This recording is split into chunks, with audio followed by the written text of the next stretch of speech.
If you spend any time online, it can sound like the phonics debate is over. Schools changed laws, districts replaced curriculum, and teachers got retrained. And phonics became the foundation of reading reform across North America. Case closed. Except not quite. Because while most reading researchers agree phonics helps children learn to read, they're still arguing about something important. How much does phonics actually matter? And whether we started giving phonics credit for things that may depend on much more than phonics alone. I'm Rebecca. I've worked with struggling readers for over 15 years. And one thing I've learned is that reading conversations are rarely as simple as they sound online. Because once you look past the headlines, you find something surprising.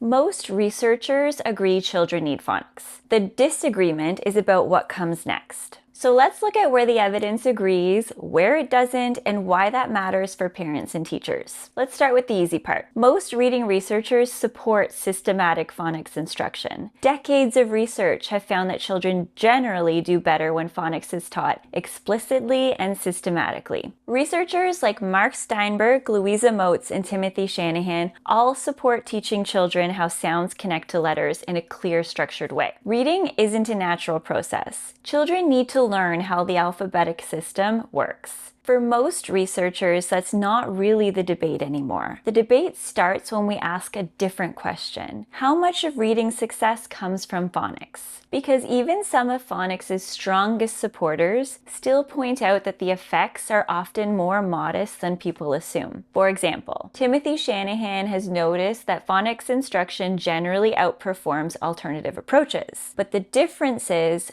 are often not enormous. Now, that's not an argument against phonics. Even small improvements matter when you're talking about millions of children. But it changes the conversation because reading isn't just decoding. Language, knowledge, comprehension, and engagement all matter too. And that's where researchers begin disagreeing about how much weight phonics should carry. One of the most well-known critics is Jeffrey Bowers. Bowers reviewed major phonics studies and argued that policymakers have treated the evidence as more definitive than it actually is. Importantly, he's not arguing that children shouldn't learn phonics. He's not advocating for guessing strategies. His argument is about confidence. How strong is the evidence? How large are the effects? And how aggressively should governments mandate specific approaches? Most literacy researchers disagree with his conclusions, but his criticism highlights something important. Scientific debates are often not about whether something works. They're about how much it works. And honestly, I think this is where many reading conversations get stuck. We tend to treat research like it's either completely settled or completely wrong, when in reality, most scientific debates happen somewhere in the middle. So I'd love to know, when schools make decisions about reading instruction, should they act on the best evidence available today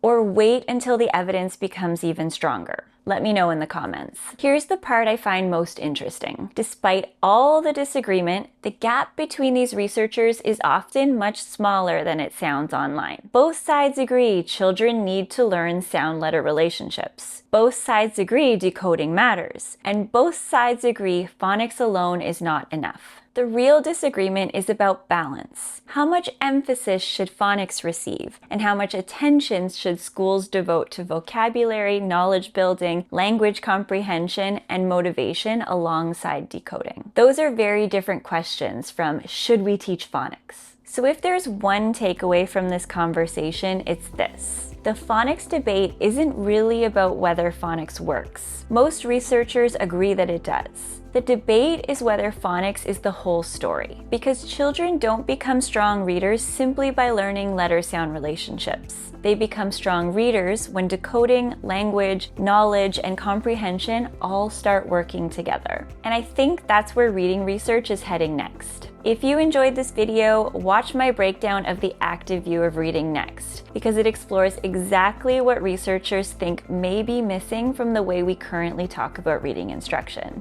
I'll see you there.